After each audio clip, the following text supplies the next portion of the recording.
feel like Gordon Bombay would have taken his career to even further heights. Everything's flashy, everything's cocaine, everything's Fun. Open wide for some soccer. I don't care what you think about what your personal thoughts are at home. I care that you hate the Call Cowboys. this college rule. Welcome back to the Sports Experience Podcast, everybody. It's Dom and Chris here. And before we go into our series about famous fathers and sons playing the same sport in professional sports here, I did want to bring up the Sports Experience Podcast records down here at Engle Studio in Tucson. So if you have any audio or recording needs, come on by.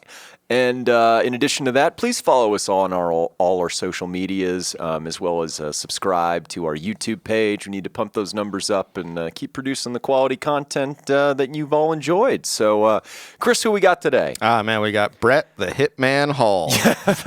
There's a Montreal screw job in here somewhere. It's gotta be. Oh, man. So we got Bobby Hall's son, Brett Hall. We're back on the ice. Probably, I can't even imagine two another father-son hockey players that are even in like the same stratosphere as these two because these are the two best. Yes. This is like combined numbers, you're never even going to get close. So, Brett Andrew, the Hitman Hall, born August 9th, 1964 in Bellevue, Ontario, Canada, which is a little bit bigger city than where his dad grew up. There weren't packs of wild dogs roaming the streets in major cities. His mother, Joanne, was a former figure skater who actually taught him how to skate. Yeah. And as we said before, his dad, Bobby Hull, an NHL Hall of Famer, a very athletic family. Two of his brothers, Bobby Jr. and Blake, as we brought up in the previous episode, semi-pro hockey players. Bart was a CFL player, a running back, and his biological sister, Michelle, was also a figure skater, and his uncle Dennis was an NHL All-Star. Yeah, so they are very ready to be on the ice. There was only one CFL guy, and then everybody else was literally hockey. With their long end zones and their weird fields. Yeah, I don't get it. He started organized hockey at age 4 in the Chicago area. Him and his brothers actually skated with the Blackhawks, so they're starting him young. He moved back to Canada in 1972 when his dad joined the Winnipeg Jets. Back to Winnipeg, everybody. And then in 1977 at the Quebec International Pee Wee Hockey Tournament, had teammate Richard Crom, who also played in the NHL, participated in that and doing well in his Pee Wee career. Yeah, so he's looking like a pretty good youth player. I think in 79, he moves to Vancouver with his mom. After a very messy divorce related to his mother's spending, his dad's spousal abuse, and overall insanity from both sides. And he says this where this was like the period of his time where he really didn't talk to his father. Yeah. Like they would talk, but they weren't, close whatsoever. They didn't live in the same city, anything like that. And he really kind of drops off of his hockey because what people are saying with him in the Pee Wee when he's like in Ontario in Winnipeg, like they were like, oh, this guy's coming up, this guy's the next guy. He goes to Vancouver, and then you get the Fulton Reed, man. You get the Fulton Reed literally thing. Like that's what it is. Where I think the quote was like he was a rock loving, pudgy, fun loving, music crazed bum. Oh yeah. And Dom had the quote locked and loaded for me, and that's what I mean was like you can kind of see this. Hockey was secondary to him. He's just like the kid of divorced parents. Like, I don't care. I just want my 2 Christmases. Maybe I'll go skating later. I don't know. Hockey was 2. Mullets were 1. So Mullets and Whitesnake. Fucking A. Tied for number 1. He didn't, because of this and his lack of interest, he did not attract any interest in a junior league team. Throughout youth hockey. He wasn't even drafted in 1982, so he joined the Penticton Knights, of the British Columbia Junior Hockey League, which is not one of those top kind of leagues we talked about with like an Eric Lindros in the OHL and things like that. It's not for Oshawa and whatnot. It's not one of these things where like the 17-year-olds like these are the next crop. It's literally like, no, these guys really like to play hockey. These kids rolled off the bus from a Judas Priest concert earlier today in Montreal. They're smoking cigarettes in the fucking parking lot. That's how we roll in jean jackets. In 82-83, though, he scores 48 goals in 50 games because, much like his dad, the Golden Jet, the Golden Brett knows how to do one thing, and that is put the goal in the net, despite not being a very great skater like a certain forward for a certain District 5 hockey team coached by a certain Minnesota Miracle Man. Well, this is literally like they're saying, like, oh, Mighty Ducks isn't real, blah, blah, blah. This is literally what happens. He doesn't get drafted in 83. He gets drafted in 84, but he decides to go to Minnesota. And he's standing up for all the poor kids who are being bullied by the rich upper-class kids from Edina. What's crazy was he actually had a football scholarship. Never played football once, but that's why he wasn't playing hockey. Oh, you magnificent bastard. In 83-84, he scored 105 goals in 56 games, which was a league record 188 points. But to this is the other thing was it was just like his father in this era, just like Barry Bonds, where his teammates were like, yeah, he could score, but he's an asshole. He doesn't play defense. He doesn't skate back whatsoever. So, like, on they're defense, all going to vote him off the team, and the coach is going to be like, whoa. No. In 84, though, because of this season, he is drafted by the Calgary Flames in the 6th round. So 117th overall. But like you said, he makes the decision to go to Minnesota and the University of Minnesota Duluth. I believe that's the place where Craig T. Nelson was the coach in coach. God, I hope so. 84-85, 32 goals. His power shot was basically taught to him by his dad, only Bobby was a lefty and Brett was a righty. And literally they said goaltenders in this... They're moving out of the net like Fulton. Like literally they're saying that. They're like, no, they're scared of his shot. I'll say this. Panthers will get the measles and Minnesota Duluth makes the playoffs. There you go. So they're out.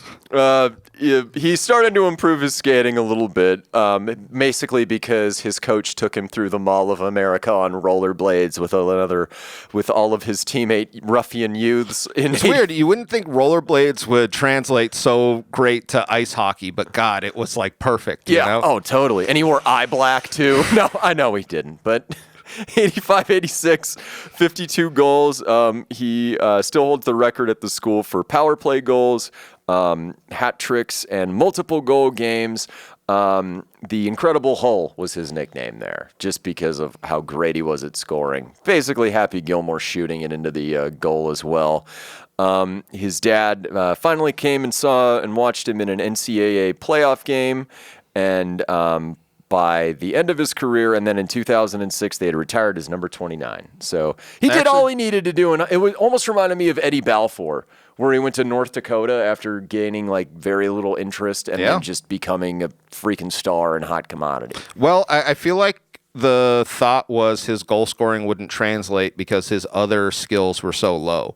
You know what I mean? Even though his shot was literally like one of the best in that era. And I thought this was so interesting because Brett was talking about it. He just goes, like, I knew how to do that shot before my dad taught me. Like it was something that was like passed down and like it's genetic. It's genetic. God-given. It's what he said. He literally was just like, I'm not like a religious man. I don't go to church, but I do think this shot was like God-given because my dad does the same shot the other side. Yeah. But it's literally the same. And he was talking about doing slap shots, and he was just like, at the end of my college career, in the beginning of NHL, I literally stopped doing slap shots because I was like, why? My wrister is that much better. Yeah, my wrister is more accurate, and, it has enough sauce on it, like my slap shot. Yeah. So I don't have to worry about it.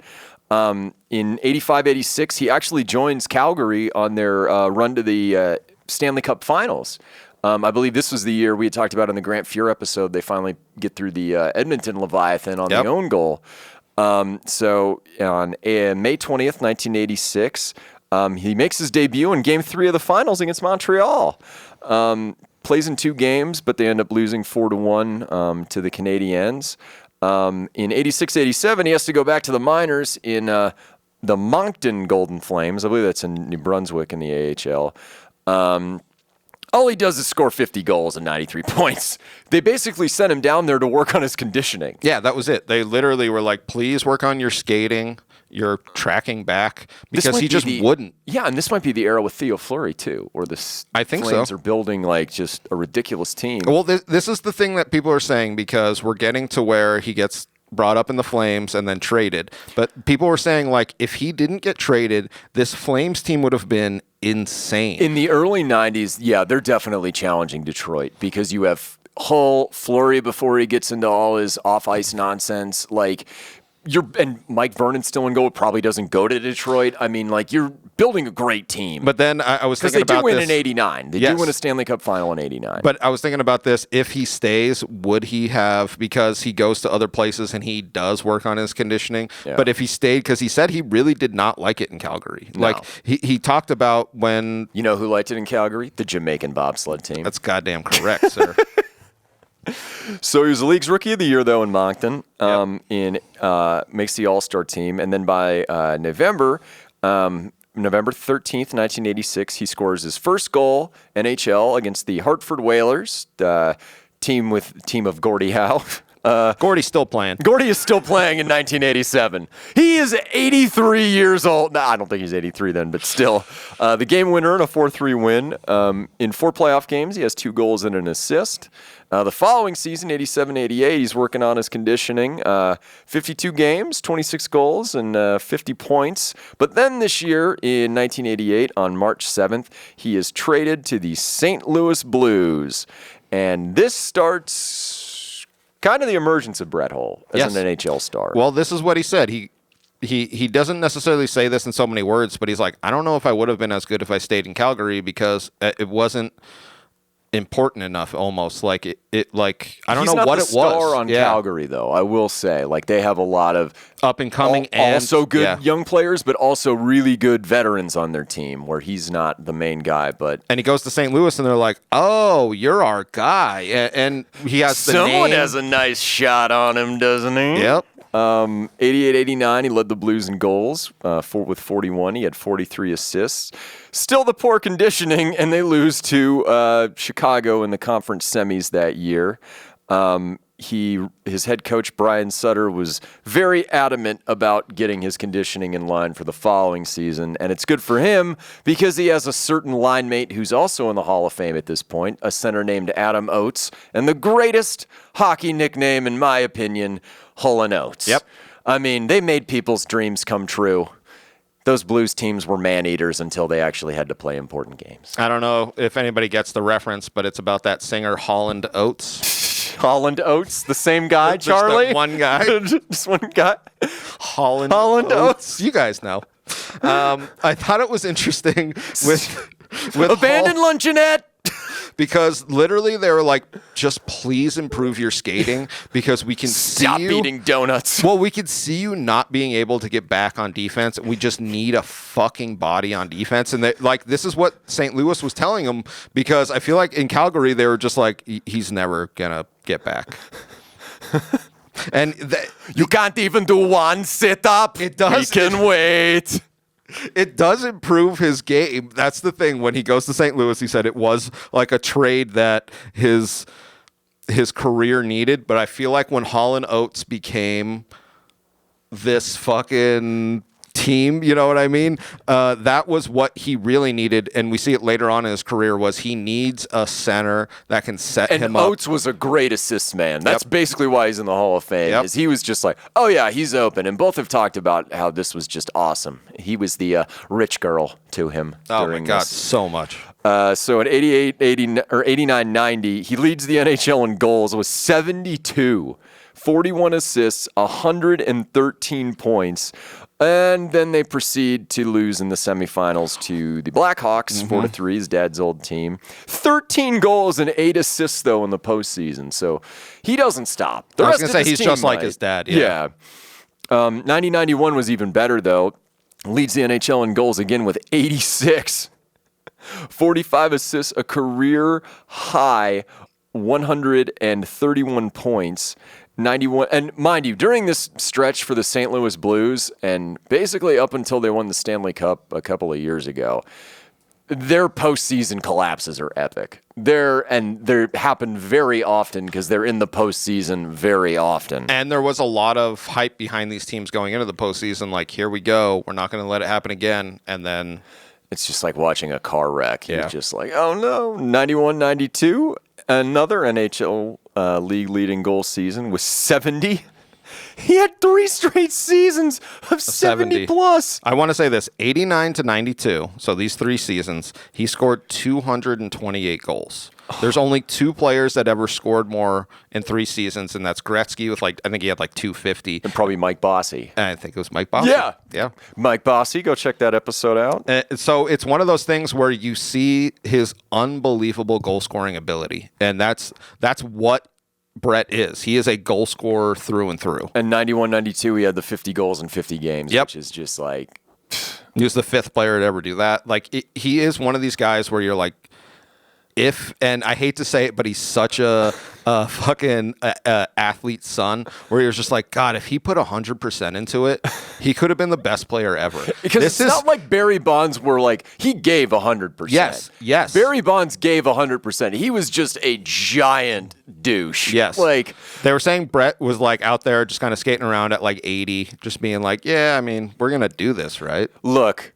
The White Snake tickets are on my dresser. The jean jacket was just ironed. Maybe I'll give you 75 instead of 110%. I mean, I'm rocking out after this. The Marlboro Reds are already wrapped up in my T-shirt sleeve. Apples are ready to go. Red apples, all right. 92-93, 54 goals, 47 assists. They upset... Chicago by sweeping them in the postseason that year in the first round because Chicago was heavily favored, but they end up losing in the semis in a really heated series to the Maple Leafs 4-3. And that was really the Maple Leafs' last kind of big run. 93-94, 57 goals again, 40 assists, 97 points. But they're swept by Dallas in the first round, which is just another postseason disappointment. And by this time, Adam Oates is gone.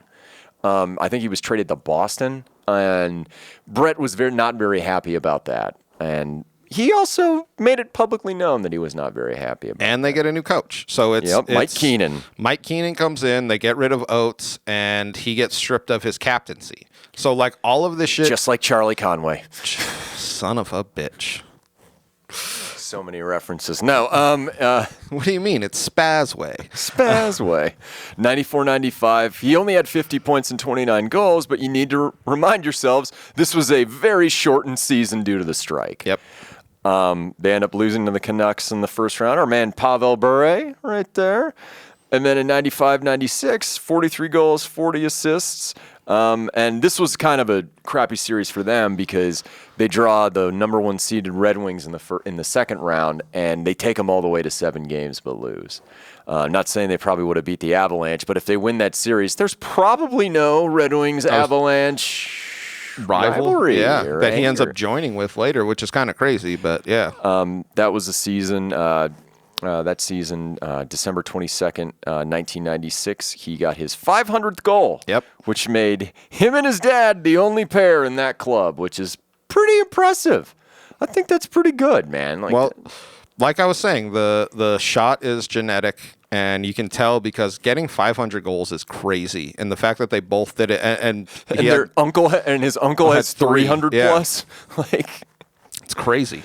Oh, man. That's what happens when you have 11 kids. Yeah. Just throwing them against the wall until one sticks. One sticks. 96-97, 42 goals and 82 points. But, of course, losing in the postseason to Detroit. 97-98, only 27 goals, 45 assists, though. They make it to the second round, but again lose to Detroit because this is the era of the Red Wings and Avalanche hurting people. And this is the thing that he said because this is when he becomes a free agent. Yeah, and that was the season he also got his 1,000th point against the Bruins. And I don't know if Oates was on the team at that time. I think he was in Washington, but that would have been pretty cool to have that happen.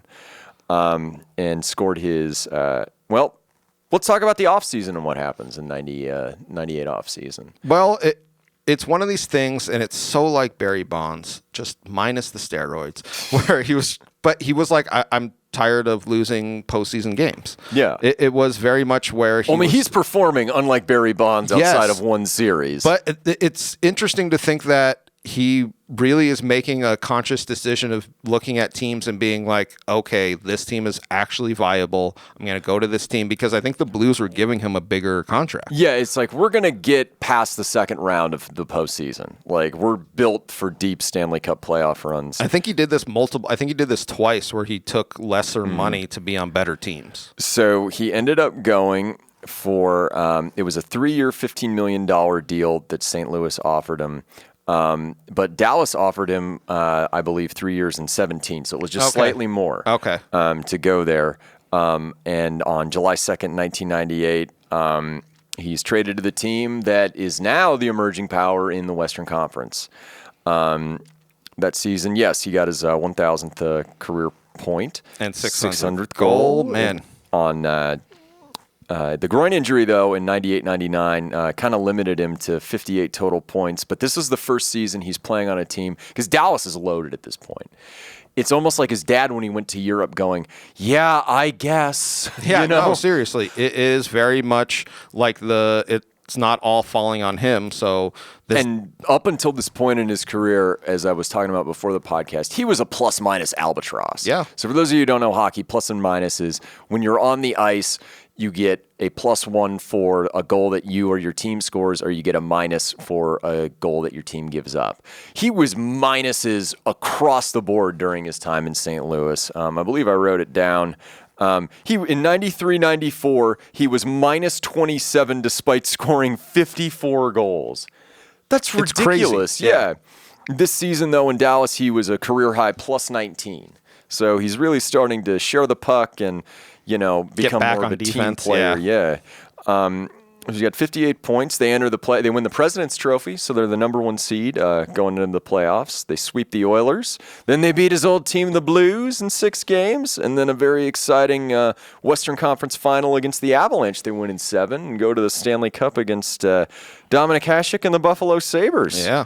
And Brett plays a very big role in this series. Well, the series is 3-2, Dallas, so Dallas is up.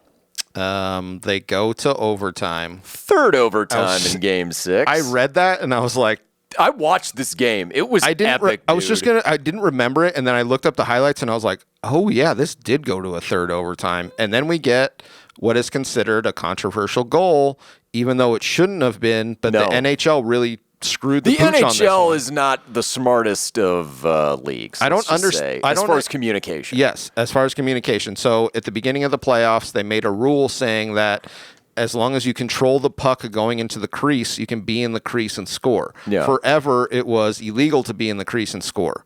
But they told nobody outside of the teams in the playoffs. That's it. That was literally the only teams that they told. It were the refs and the teams. They didn't make it public, and nobody knew what the fuck they were talking about. And this didn't come up before in the playoffs either. That was the other thing that was crazy. Everyone was just assuming if you're in the crease, regardless of whether you have control of the puck, it's illegal. You can't, pick up the trash or whatever in front of the net. But he, to his credit, I mean, it's third overtime. Everybody's tired. 14:51 left. He takes it into the crease and scores, and because he gets almost a rebound, right in front of Hasek, and his skate is in the crease, but he has control of the puck, and he puts it in net to win the Stanley Cup for his team, his first Stanley Cup. Yeah. But like you said, nobody else knew, and Buffalo and even their players were complaining about it, like saying to disallow this goal and keep the game going. But no, that was a legal goal, unfortunately for the Sabres, and the Stars win the Stanley Cup. Well, I'll say this: there's a bit of conspiracy going around that the NHL never made that a rule, and they decided that they wanted to end the game right there. And then we're sick of watching this. And then they were like, no, we made that a rule in the beginning of the playoffs. That's like the conspiracy in Buffalo, which I love so much. They're just Buffalo conspiracies are the best conspiracies. There's like, no. There's a conspiracy. They're making chicken wings out of almonds now, Chris. Oh, Jesus. Wait, you mean buffalo wings? 99-2000, kind of a down year, 24 goals, 35 assists. But he leads the league in postseason scoring. Yes. So like his dad, when it matters, Brett Hull is definitely up to the task. 11 goals, 13 assists, 24 points. They beat the Oilers, Sharks, and Avalanche on the way to the Cup Finals against the New Jersey Devils, who manhandled the shit out of them in the series. I just remember Scott Stevens taking people's heads off. They lose to them in 6 games. In 2000-2001, 39 goals, 40 assists. In the playoffs, though, they are swept by the St. Louis Blues in the second round, unfortunately. And after the season, Dallas declines his option. I thought that was interesting. I thought they were going to pick it up. He is getting older, but... The team was getting older, though, at that time, Chris, so they were kind of more or less... Because this is, I think, about the time that Balfour left. So, like, they were, like, almost wanting to rebuild and, like... get rid of that salary to kind of invest in younger players. So he signs with, and this was the thing. This was what This is what you're referring to because before. he had more lucrative deals coming through, and he ends up signing with the Red Wings, who are just stacked. Yeah, this is like the Red Wings are pumped up again after the Stars and the Avalanche kind of are kicking their asses in the postseason. Montreal and New York, the Rangers offered him more money, but he took a 2-year, $9 million deal with the Red Wings headed into the 2001-2002 season, and the Red Wings are just picking up veteran pieces. They got Hasek from Buffalo and Luc Robitaille as well. I distinctly remember this because this was the Red Wings team in which you would see players and you'd be like, I know that player from a different team. Yeah. It's very much like that where... Like you have Stevie Y and then you have Nick Lidstrom and like Osgood and those guys who were always Red Wings, but then it's like, that guy was an all-star somewhere else. Yes, These guys are chasing cups. Exactly. And to their credit, they really were one of those teams where you're like, they did what they set out to do. That team was really good, that 01-02 team, man. They kicked the shit out of Colorado. 30 goals, 33 assists, which for a guy who's, God, what is he, in his late 30s right now? It's pretty darn good. Very much like his father. The Red Wings win the President's Trophy, led the league with 10 goals in the playoffs. They beat the Canucks, Blues, and Avalanche. I think the last game of that Avalanche series scored like, oh, dude, I remember so many people, because I'm not an Avs fan, but I was living in Denver at the time. So many people were just like, oh, stop, they're already dead. Well, it's like the biggest rivalry, and they have this epic Game 7. Everybody's getting hyped for it, and the Red Wings beat them. So it was 7-0. And 7. But it was like a shutout. Like it was like watching Homer dressed as Krusty the Clown beating the hell out of the Krusty Burger Hamburglar. Yes, like it was sad, like anticlimactic, because I think it was a Game 7. Yes, too. it was Game 7, 7-0, and they were saying like that was like the end of that rivalry almost, because it was like both teams kind of fell off the map shortly thereafter. Or no, not the Red Wings, but the Avalanche fell off. Yeah, Avalanche fell off. They faced the Carolina Hurricanes, who are the former Hartford Brass Bonanza Whalers in the finals. Right. And in that finals, which the Red Wings do win, Brett got his 100th career postseason goal, which, hell yeah, Brett. I know. I love his career stats, and I look back when he was Fulton Reed, and he was just hitting hockey pucks out of into an alley, into a trunk. No, it was out of the alley. Fulton, you ever think about shooting into the alley? Why would I do that, Charlie? It's just so good, but he goes from people really discrediting his goal scoring ability to him being one of the greatest goal scorers ever. That's why I love 100 postseason goals is like so ridiculously good. Yeah, you're Bob Dylan. I'm Holland Oates. I'm still thinking about that.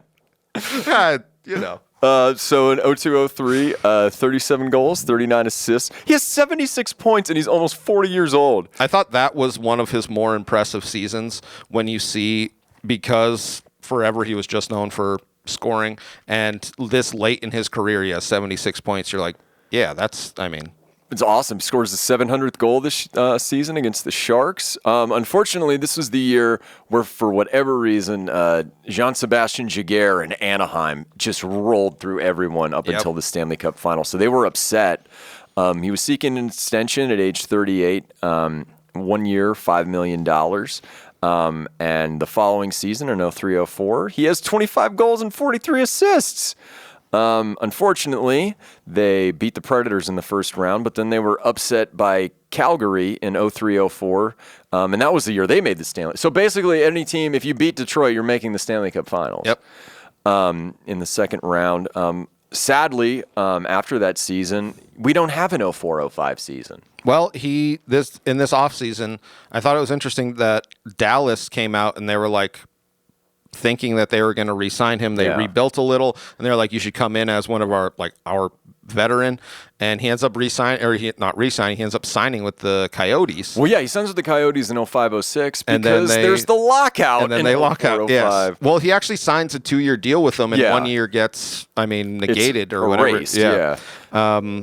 The thing that I loved, though, was because the Coyotes were the Winnipeg Jets, so they had his dad's jersey retired. They ended up unretiring it so he could wear it and play. What he was saying was that year off made him realize it was just I am so done. He only played, I think, 5 games. Yes, he played 5 games, and he was just I can't do this anymore. And it was I'm 40 years old. Yeah, I'm 40 years old. I can't, I'm not. I'm a man. I'm 40. I'm not Gordy. I'm not Gordy, a septuagenarian out there on the ice putting it in net.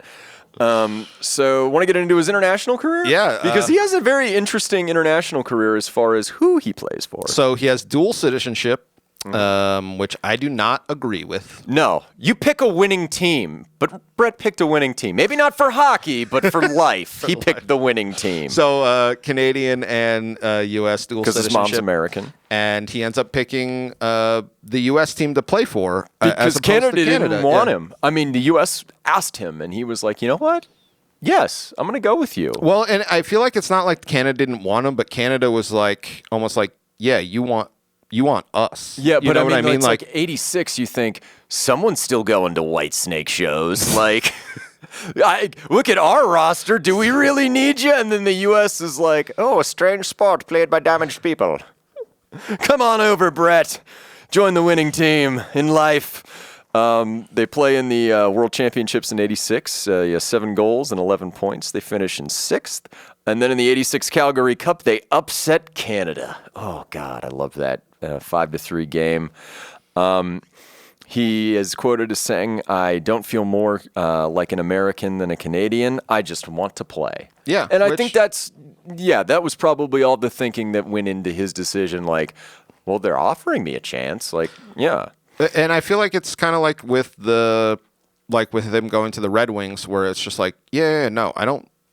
don't care where I play. I'm saying I want to play for a championship. But then as an international championship. But then as he got better, the Canadian fans started turning on him.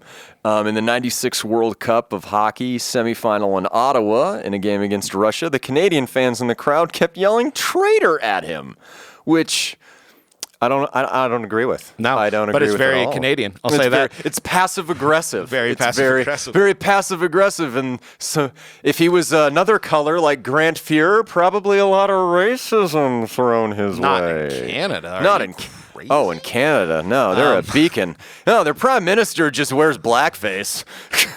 But his international career really is weird in the fact that he was one of the best. Oh, he's arguably the best. Him and Madonna. Yep. And John LeClaire, they're like the USA's Mike best. Come on, man. But it's interesting because he could have went to Canada, been just another great Canadian player. He stays in America and has, like you were saying, it's a weird thing where they're like traitor, even though I didn't get that. But I do like yelling shit at sports people. But yeah, I mean, it's fun. As we've talked about in our fans behaving badly, nothing can go wrong.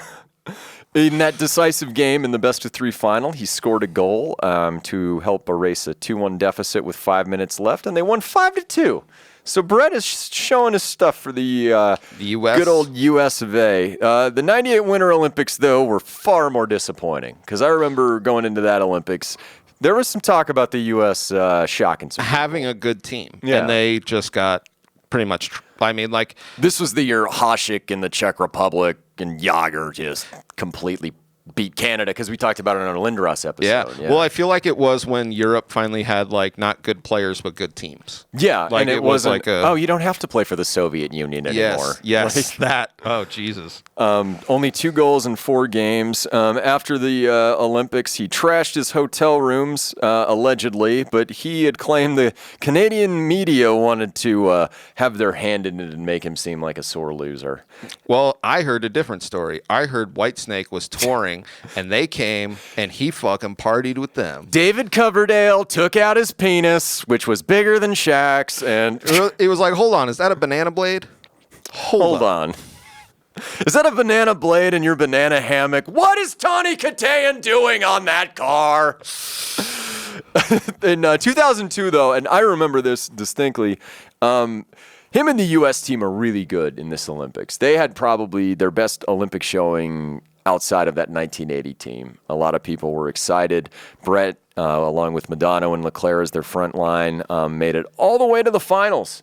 And where they lost to Canada in that stacked all-star roster we had talked about with the Theo Fleury episode. It's just a different, like where Canada, every single line was all-stars, and where U.S. it was like, maybe their first 2 lines are all-stars. You know what it's like? It's like a generational CFL team playing like a Super Bowl champion that year. You know what I mean? It's just, there's one country is invested in the sport a little bit more. Just a little just bit a more. scotch. But yeah, getting to Brett and his entire career, 9-time All-Star, All-Star Game MVP in 92, was a Lady Byng winner just like his dad. Yes. Hart Trophy winner one time, 2 Stanley Cups, 741 goals, 650 assists, 1,391 points, and 190 points in the postseason. That's ridiculous. To think that him and his dad combined for like Oh my God. 1,700 goals. I know that the NHL doesn't acknowledge the WHA or whatever, but I'm just saying, like, it's literally like 1,750 goals between the It's two like of them. adding Bobby and Barry's home runs up. It's crazy. Yeah. It's crazy. It really is. It's one of these things that it's so rare because, like we were saying, like he literally has the same shot. It's just from the other side, and if he had put just a little bit more effort in, I'm just being honest. Almost, but not quite. Oh, God, he probably could have had, I mean, just a Maybe little bit another better. 100 goals or Yeah. so. 5th most goals in NHL history, and he was the 3rd fastest behind Wayne Gretzky and Alex Ovechkin to get to 700. 2nd in power play goals all time with 265. 3rd in game-winning goals with 110. Like, that's amazing. That's ridiculous. Well, that was the other thing. It holds almost game all winner. the Blues scoring records. Yeah. Like, just incredible. And then after his career, he's working on the front office for the Stars for a little bit as they're getting kind of good. And then just recently, after the Blues finally won a Stanley Cup, he was very excited. Just very excited that they finally got their shit together in the postseason as a former St. Louis great. And Brett Hull. That's amazing. They even have a statue outside of the Blues hockey arena, Scott Trade Center. I got to give it up for this father and son. Hockey Hall of Famer. The Golden Jet and the Golden Brett. Thank you all. Please subscribe, like, comment, and yeah, that's it. Thank you.